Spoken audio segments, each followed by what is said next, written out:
Ladies and gentlemen, welcome back for another episode of A Giant Issue. I am Coach Gene Clemens. Thank you for joining me. Before we even get started, make sure that you go ahead, hit that like button, subscribe to the channel, do all that good stuff that we ask you to do all the time. And that really does help out the podcast, because at the end of the day, it costs you nothing, and we're giving you this good content for free. So when we start asking you for money, then you can be like, hey, I don't know. But until then, go ahead and support and get this free content every Monday. Now, we're normally at 6 o'clock. But when I reached out to our guest this week, 6 o'clock wasn't available. She said, hey, I think I could do 8. And I said, if you can do 8, then we can do 8. I am joined by Patricia Traina, my boss, over at Giants Country. Patricia, thank you for joining me. Thanks so much for having me, Coach Gene. This is an absolute pleasure. Absolutely. It's good to kind of have the tables turned for a little bit. Yeah. I want to start off just by listening, because I don't know if people really understand like how much you've been in these trenches for 30 plus seasons, if I'm not mistaken, correct? That's correct. That's 30 seasons at 30 years. She's seen everything under the sun when it comes to sports and football, and especially the Giants. If I just want to read down a couple accolades, she's the editor over at Giants Country, which is a Fan Nation channel and an SI affiliate. She is the host of the Locked On Giants podcast, which you've probably heard her on a daily basis. She has Inside Football, where you go for any of your Giants fan information. She has the Locked On Giants podcast on YouTube now. So make sure you go to YouTube, subscribe to that channel. Make sure that you follow her on social media, on Twitter at Patricia_Traina. If you don't know how to spell it, don't worry. I'll put it in the comment. I'll put it in the comments so you can see how to do all of that. Pro Football Writers of America affiliation, a member, and her latest passion project, which came out last year, if I'm not mistaken, the Big 50 New York Giants, the men and the moments that made the New York Giants. That's a lot. That's a lot. How do you find time to sleep? Oh my gosh, you make it sound like so much, and I'm like, geez, I can't believe it's that much. No, it's a passion, and when you love what you do, you don't really take notice of the fact that time flies, or you start at 8 o'clock in the morning and you're like, oh wow, it's 11 o'clock. But because you love what you do, it just it doesn't seem so bad. Absolutely. And it's one of those things where you love what you do and you get excited about things, especially when it's change. And that's the name of the game for the Giants right now. It's change time. We have a new regime, and not just a new coaching staff, but a new philosophy from the top down. A new GM, Joe Shane, and our new head coach, Brian Dable, comes in with a brand new staff, brings in an offensive coordinator from the Kansas City Chiefs, brings in a defensive coordinator from the Ravens. We know what those two teams on those sides of the ball have done over the past few years, and we know what Dable was able to do with the Buffalo Bills. And so there's a lot of excitement coming into this season, a lot of hope. But that's not abnormal, because every team has hope around this time of year. Every fan base has hope, with maybe the exception of like the Jaguars. But no shade to the Jaguars, but let's be real about it. It's a train wreck down there. It's been a train wreck down there. I love the fact that they try to blame it on Urban Meyer as if he's the only reason they were bad. But dudes, you guys were bad long before that. And I say that as a Florida guy, but I'm a born Buccaneers fan. So at the end of the day, forget the Jaguars. Anyway, the reason I wanted to have you on is because you on your podcast talked about the top 5 players going into the training camp, and I thought it was interesting because I did a top 10 offense and a top 10 defensive players this year on earlier a Giants issue episodes. Make sure you go back and check those out. You can find them all on YouTube. But I wanted to hear about your top 5, and I just wanted to get into a discussion on why you felt like those guys were the top 5 most important going into training camp? Yeah, well, first off, let me just say that when you're coming off of a 4-win season, even though it's a new regime, everybody's important. And to narrow it down to 5, it was very difficult. And on my list, and what you're referring to is actually the podcast that I did on Locked On Giants on it ran today, actually, Monday. Um, so narrowing it down to 5 was very difficult. But what I looked at in picking the 5 names are the guys that I think are going to be kind of like pivotal in the success of this team for one reason or another. And the 5 that I chose include inside linebacker Blake Martinez, running back Saquon Barkley, defensive outside linebacker Azeez Ojulari, Daniel Jones, the quarterback, and cornerback Adoree Jackson. Now, I also had 5 honorable mentions on my list. I had Andrew Thomas, Kayvon Thibodeau, I had Kadarius Toney, Kenny Golladay, and Xavier McKinney. Those were my honorary mentions. But again, Gene, I mean, you can list everybody because they're coming off of a 4-win season. This is a very crucial year for the Giants, even though it's the first year of Brian Daboll's tenure and not much is expected because, they're kind of cleaning out the old and instilling the new. You want to get this tenure off on the right foot. But those are the 5 guys that I felt were most pivotal and most instrumental in making sure that the regime gets off on the right foot. Yeah, I think one of the things that we have to remember whenever a new regime comes in is that there are going to be guys who may not be in the long-term plans of the coaching staff, of the front office. You understand where I come from when I say you can keep that 2023 stuff. Like you can keep that 2024 stuff. You need to show improvement now in a league that's built off parity, where you can go from worst to first in the same season. There's no reason why the Giants can't be that team, especially when you consider they don't play in a stacked division. They're not in the NFC South where you're dealing with the Bucks and you're dealing with the Saints and like they're in the NFC East where yes, the Cowboys are good, but how good are they really? Yes, the Eagles are good, but they have questions. Let's be real. The Redskins aren't good, but so it could easily go from worst to first, or you can go from worst to second and be fighting for a playoff spot. And so with that, I want to go directly to the linebacker spot because you had 2 linebackers on your top 5. One of them, Blake Martinez, the other one, Azeez Ojulari. Blake Martinez coming off of an injury, Ojulari coming into his second season. Why did you earmark those guys as guys that you think are going to be pivotal going into training camp?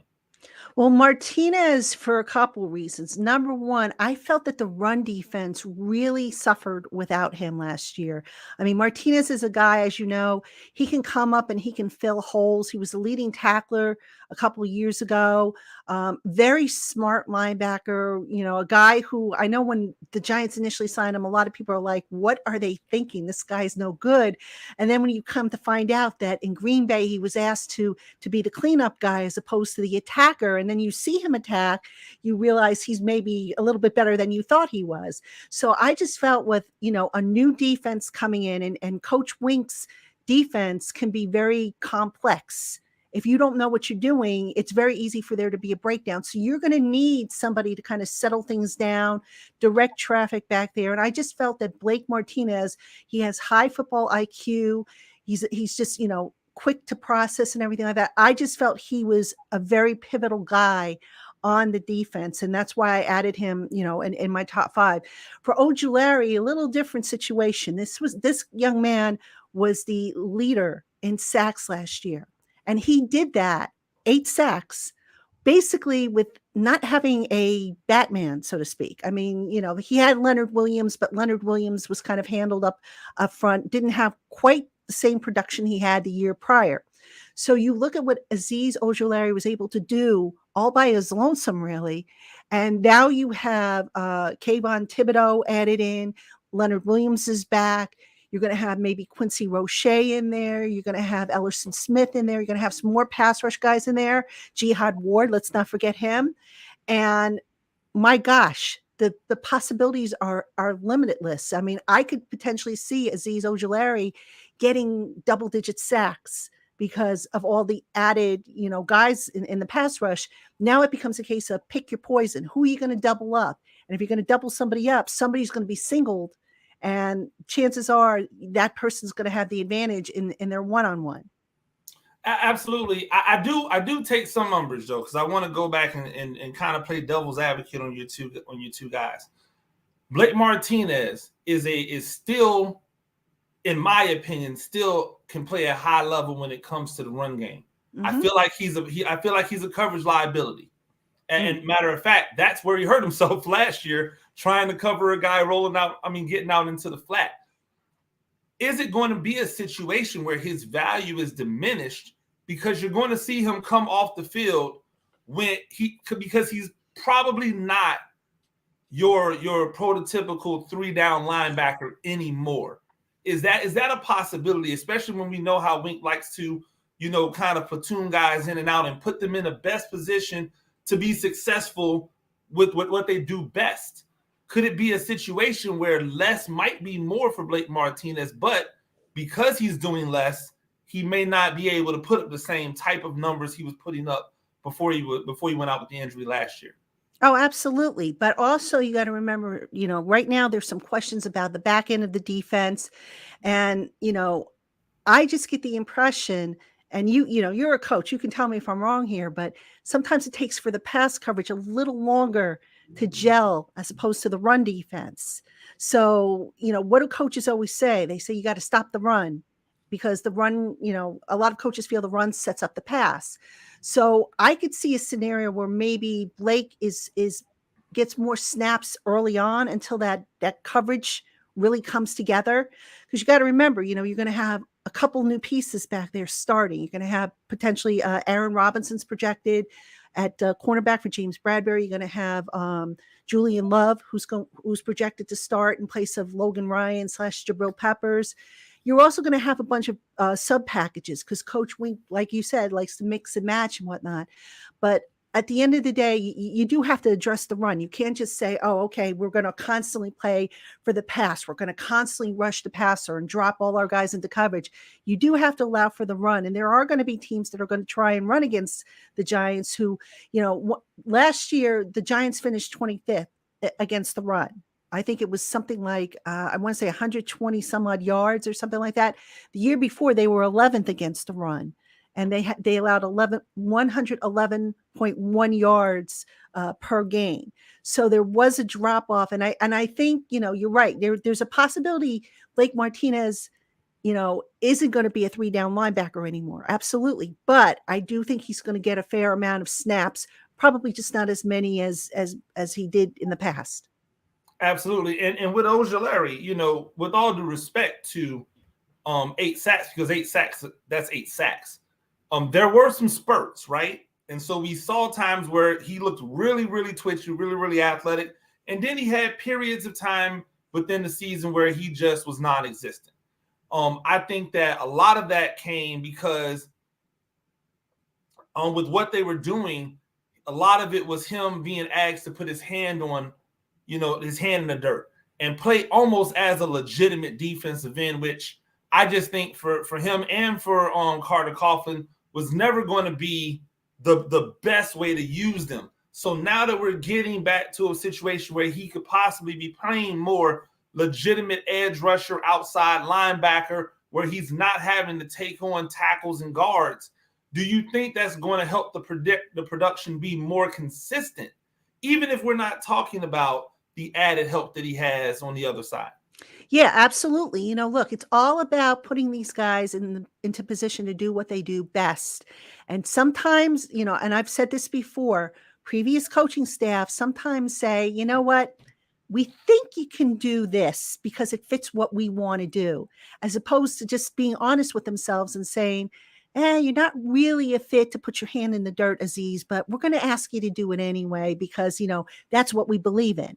And I just, I feel this coaching staff isn't going to be like that. They have talked about wanting to put players in position to do what they do best. I know every coaching staff talks about that, but talking and action two very different things. And what we saw in the spring is we saw a lot of guys being put in position, being asked to do things that they do best. And it was exciting to watch. And keep in mind, that was at half speed. So you can just imagine what it's going to be like when they put the pads on and they go and up the tempo. Absolutely. I think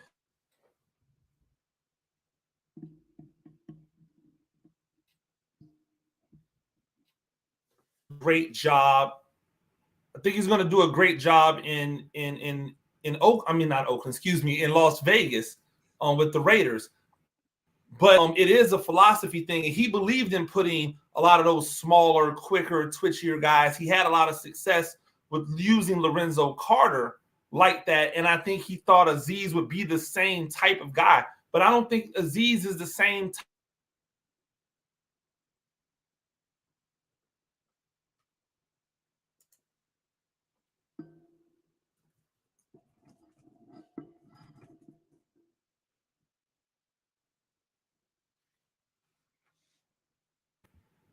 Hold on, I am. Apologies, ladies and gentlemen. We're having some technical difficulties. PT, can you hear me? I can hear you. Okay, so if you can hear me, that's cool. But we're having some freezing up issues. So I apologize if you're watching on the live stream.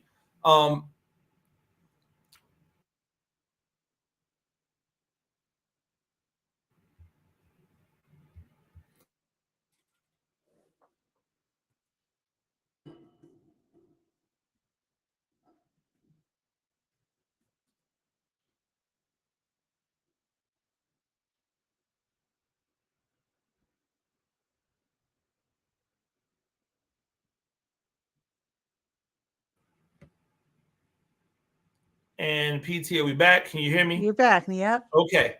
Yeah. Live productions. You got to love it, ladies and gentlemen. My apologies.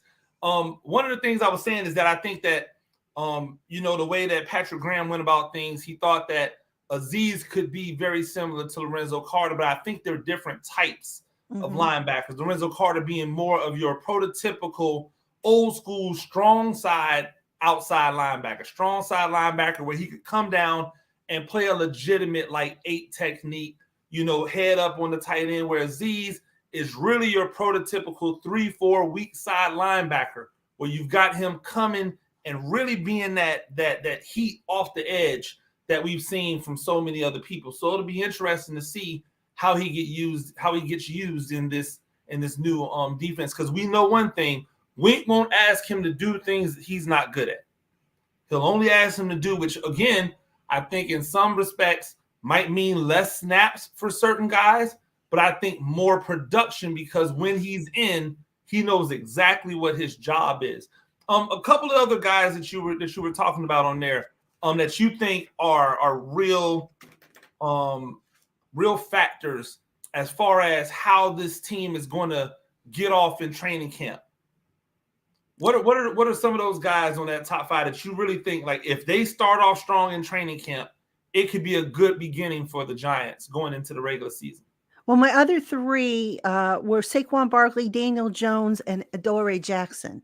Those were my other 3. And then, like I said, I had 5 honorable mentions. They were Andrew Thomas, Andrew Thomas, Kayvon Thibodeau, Kadarius Toney, Kenny Golladay, and Xavier McKinney. And you can make a case for other guys. You can say Wan'Dale Robinson, but I tried to.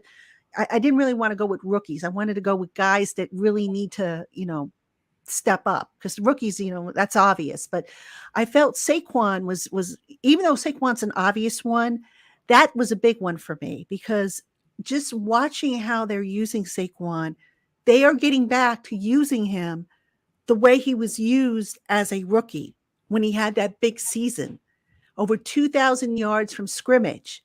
And I did the numbers. Let me see if I still have data. I'll read you the numbers. Saquon Barkley in 2018 accounted for 79.2% of the rushing yards. All right. And his 721 receiving yards was 16.3% of the total receiving yards. Those are nice chunks of production.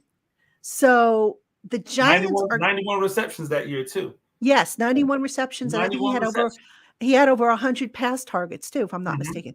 So what Brian Dable has done, along with the other assistant coaches, and they have gone back and they've looked at old film of these guys. You know, a lot of coaches come in, they say, I'm not interested in the past. I'm only interested in the future.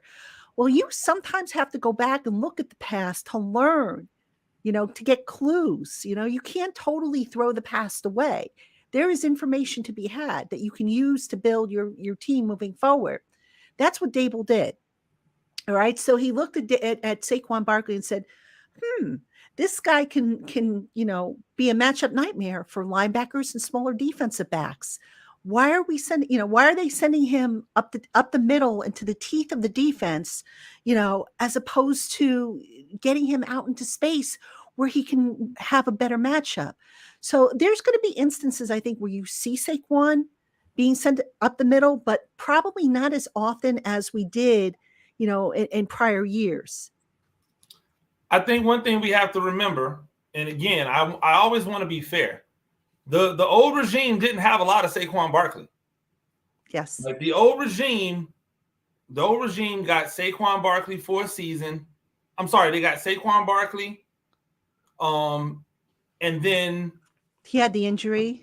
he had the injury, and then he came back, and they were slow playing him, Mm-hmm. and then he got another injury Mm-hmm. that kind of stunted his. So they never really got an opportunity to see that Saquon Barkley that we got to see in the first two seasons, you know, of his career. That plays a Sure. big role in what's happened over these last two seasons. I think a lot of times we always just we pick for the low hanging fruit because it's easy. Yeah. I think that a lot of and you know how I feel about Saquon Barkley being a part of this team. I think that it's silly to think about getting rid of a guy who can be as dynamic as some of the more dynamic running backs in the league. I think what we need to remember about Saquon Barkley is that not only is he young, he's only 26 years old. Not only is he young, but because he hasn't played a lot of football over the last two seasons, he doesn't really have a lot of miles on his legs. So if he is healthy, and we've seen people come back from major injury and still be and still be able to be as explosive. See the backup running back that the Giants just signed this offseason. We've seen those guys come back. So if you're going to put Saquon Barkley in the positions where he can be a matchup nightmare for linebackers and for safeties and for DBs, I think that his value goes through the roof. And what he's able to do to be like a security blanket, so that if Daniel Jones gets in trouble, hey, let's throw it off to Saquon. Let Saquon do the business from there. Let's get him out on the perimeter early. Let him do some damage out there before we start putting him on power plays and dives and that type of thing, to really get the defense to spread out and account for him east to west before they have to deal with him north and south. One of the other names that you mentioned was Daniel Jones. I don't want to bemoan the point on Daniel Jones, because Daniel Jones is a very polarizing figure in Mm-hmm. in Giants fandom. Either people believe he's been completely and totally mismanaged and misused, or people think it's time to move on. There's really no in between, and even the in betweeners, they tell on themselves. Like they tell on themselves which way they really lean when you talk about the in betweeners. I've been on record as saying that I don't think he's the guy. I think that there are things he does not do well that you're not going to be able to coach out of him at this point in his career. He's been this guy forever. Mm-hmm. What he was at Duke is the same guy he is now. Mm-hmm. It has not changed. And so I know that the game plan has to be out of the Josh Allen playbook, which was get the ball out of his hands fast, allow him to make fast decisions, get it out of his hands fast, allow him to gain that confidence, and then turn him loose to let him bombs away, let him get some stuff down the field. What my question is, A, do you think that's enough? B, do you think he's capable of it? Ooh, I don't know about B. I got to see it, because I have said, I've gone on record as saying that while I think the Giants haven't done him any favors, I don't blame the organization solely for what has happened to Daniel Jones. I've seen mistakes. Um, Last year, perfect example, he was in year 2 of the same system. And I thought he would take a step forward because the system was familiar. You figure he would play faster. Well, he was still making the same mistakes. He was slow to process, slow to get the ball out of his hands. And you're sitting there and you're saying, gosh, this is year 2. What am I watching here? Am I watching him in year 1, or what exactly is going on here? And then some of the stuff that he did, you sit there and you go, dude, what are you thinking? The injury issue, that's another thing, using him as a runner. Okay, I get it. He's athletic. You want to take advantage of that. But this is a guy who just doesn't slide. He doesn't, he's intent on lowering his shoulder and pushing forward. Now, I don't know if that's because he felt he had to do it because nobody else around him was making plays, or if he just, wants to show everybody that he's tough. I think it's a combination of the two. And you just sit there and you wonder, gosh, for a guy who went to Duke and who basically is not a stupid guy. I mean, he's a very intelligent guy, but some of the things he did just made you shake your head and say, man, what is he thinking? And moreover, you watch some of the mistakes he made, and you question, can he be the guy moving forward? So I think what the Giants are trying to do is eliminate some of that thinking, especially early on. And that's why, that running game is going to be so important early on, because, get that to help loosen things up a little bit, especially with these receivers that missed the spring and who are going to be part of that passing game. And, you want to build up the camaraderie, the gelling, if you will, with those receivers, and just hope that with the pre-snap motion, and they're going to do a lot more pre-snap motion, which should help Daniel Jones, and getting the ball out of his hand quickly, and just encouraging him now in practice, hey, take a few shots downfield. If you make a mistake, if you turn it over, no big deal. We're in practice, but let's find out what you can and can't do, because under the previous coaching staff, it was drilled into his head, don't turn the ball over, don't make a mistake. So therefore, he played very tentatively. And he So still turned the ball over. He still yeah, made and he mistakes. still turned the ball over. Exactly. So So I mean, if a you lot want of to good make he did. mistakes, make them big, right? Exactly. So I mean, I don't know. I can't sit here and say yes, he's the guy, or no, he's not the guy. But a lot of people ask me, what does he need to show to get that second contract? And I don't think you can attach numbers to it. I think numbers is, you got to throw that out. What I tell people is he's got to go from being a game manager to a game winner. He's got to be that guy who, when the game is on the line in the fourth quarter, can you feel good about him leading that team over the hump? The way you could with Eli Manning back in the day. I don't think Daniel Jones is at that point yet, because we've seen him make mistakes at critical spots and just stuff that just makes you want to pull your hair out. So that's amongst the things that I want to see from him, as well as you want to see progress. Now, coach, that a quarterback's progress is never linear. It's not going to go straight up. You're going to have peaks and valleys. You want to have more peaks than valleys when you're evaluating Daniel Jones at the end of the year. I think what's going to be the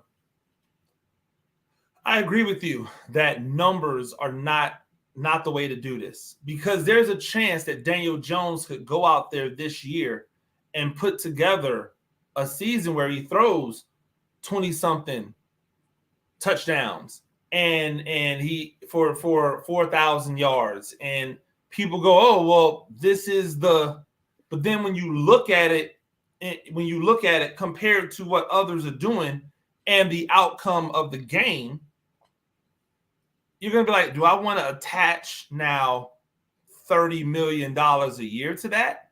Because we know that's the going rate nowadays. Like, and these quarterbacks, even if they don't want to hold a team hostage for that type of money, their agent is going to want to hold that team hostage for that type of money.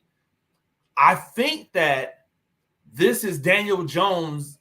This is his year to audition for another team, regardless of how he does. I think that you have to be thinking to yourself, especially with the quarterback class that's coming and all of the talent that's in that quarterback class. We get a chance to get another guy on their rookie deal. And if you look around the NFL, outside of maybe a couple examples, the time to make that run is when you can put the resources into the other parts of the team and not into the quarterback. Exactly. So I think that's going to spell the doom for Daniel Jones when it comes to his long-term viability, unless the Giants go out and make the playoffs. Yes. If Yeah, the Giants absolutely. go out and make the playoffs, then they'll still draft a quarterback. I am 100% sure they're going to draft a quarterback next year. I just don't know where they're going to draft a quarterback at. And I think that'll be the difference. If Daniel Jones goes out there and he's able to help elevate this team to a playoff win, there will be so much pressure from the Giants fans and the Giants media that he has made the turn that they'll have no other choice but to at least try to run it back with Daniel Jones again. But they'll be looking towards the future. But if there's any inclination that we just don't really know, I think they'll say, hey, thank you for your service, Daniel Jones. We wish you much luck everywhere else, but we're going to go and find another way. And now they have a Tyrod Taylor still there, who has always been a guy willing to usher in whomever that next guy is. That's kind of been his role. I want to get you out of here on this because Xavier McKinney was your other guy. And I think this has to become Xavier McKinney's defensive back. Actually, Adoree Jackson was my other guy. Xavier was a honorary mention, but we could. He was one of your first honorary mentions. Yes, I think Adoree Jackson, because he plays cornerback, the nature of what he plays in a wink defense, you know what he's going to be doing. Yeah, exactly. Right. So yeah. So it's either can he do it or can he not do it? Yes. Xavier McKinney though is going to be the guy that has to keep everything under control. Julian Love, I think, actually gives them the luxury of a guy who's played a lot of snaps to come in at that other safety until ... But Xavier McKinney has to be that playmaker in that secondary that we've seen have a lot of success in these types of defenses over the years, whether it's the Raiders with Ed Reed for many years, whether we're talking about Charles Woodson when he was playing this position with the Packers, and then later into his career when he was playing it with the Raiders. Like that position, that safety that you find all over the field. I think Xavier McKinney can be a guy who has to take over a leadership role in that secondary. Do you think that's the next level for him? We know we've seen him do it before in Alabama. Do you think that's where he ascends to now that James Bradbury is no longer a part of the team? Oh, yes, absolutely. And he's embraced that role. I mean, this is a young man who last year you could kind of see it in his game. He was starting to play with confidence and swagger, and he has taken that up a notch. You know, we got an opportunity to speak with him during the spring. He loves the system, very cool, calm, and collected, but he's got that swagger. You know, it's kind of like, it reminds me a little bit of Antrell Roll. Antrell was a lot more outspoken and you know, in your face with what he had to say, whereas Xavier's kind of like that cool cat, kind of laid back, reserved, but he still has that edge to him that Antrell Roll had that makes you believe that this guy isn't fooling around. He's going to be a leader on your defense, and he's got a mission that he is trying to accomplish. So, you know, yeah, I definitely could see that. Matter of fact, Xavier McKinney, I did a show on Locked On Giants a few weeks ago where I made bold predictions. And I said the Giants are going to have 2 Pro Bowlers this year. Xavier McKinney was my choice for Pro Bowl on the defensive side. And for the reference, Andrew Thomas was my choice on the offensive side. Well, I think Andrew Thomas has to take that next step. He can't just be a guy. He has to be the guy. And not just the guy on this team. He has to be one of the guys in the entire NFL because that's the caliber. When you take a guy that high, when he has the pedigree that he has coming from the place that he has, you don't draft a guy just to be an okay starter. You draft him to be a franchise cornerstone, and I think that's his next level for this year. PT, I appreciate you joining me. Ladies and gentlemen, make sure that you guys go out. If you're not already following Patricia, make sure that you're following her at Patricia_Traina. Make sure that you subscribe to the Locked On Giants podcast, the Locked On Giants podcast on YouTube. Everything else she's got going on. Check out all of the breakdowns that we have of all of the players before training camp starts. That's going on GiantsCountry.com right now. Find it everywhere that you find any type of Giants. I'm sure if you just type into Google, we're going to come up because we're giving you some of the best content you're going to get about the Giants from anywhere. And it's no shade on anybody else that does Giants content, but we're biased. Duh. So make sure you check that out. Until next time, I've been Coach Gene Clemens. Y'all come and check me out every Monday, usually at 6 o'clock, but every once in a while we'll change it up if we get somebody special in, like my girl PT. Y'all stay blessed.